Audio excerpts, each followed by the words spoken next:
Yeah, exploring how we can, as a society, how we can modify our activities so that we can meet our needs, but also in a way that is more supportive of environmental health, and particularly in our rivers. Yeah.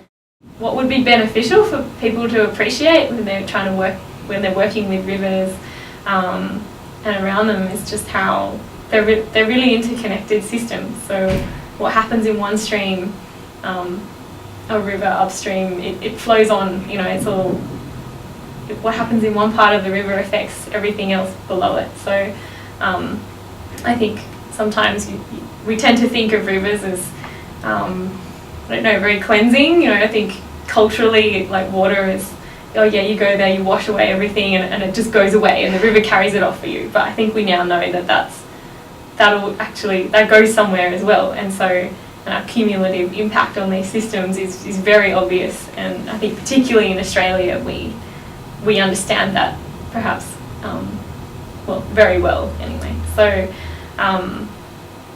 what are some examples of our use of rivers that isn't really very helpful for maintaining good interactions between living things for their benefit, and the benefit is ultimately for all of us? Well, so a lot of my research was focused on reservoirs.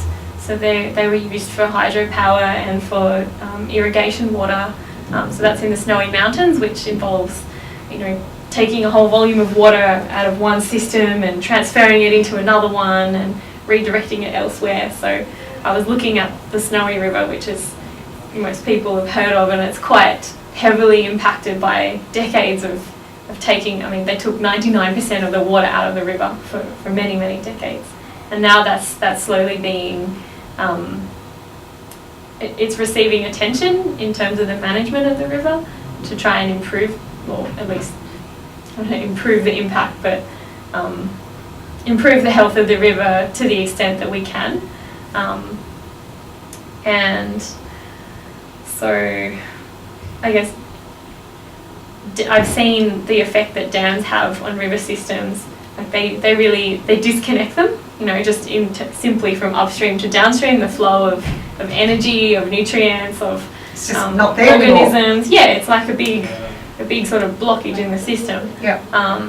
That said, our way of life as it is today relies on having dams, and people expect to turn on a tap and have water. That comes from somewhere. Most people never think twice about where that water comes from and how much work goes into making sure it's clean and drinkable, and then that flushes away somewhere else. And again, most people flush the toilet or they turn on the shower and they never think where all that water goes. It's just there when you need it, and that's it. So obviously we need that infrastructure, and we have those systems that support our way of life and bring us a lot of benefits, but ecologically they do a lot of harm.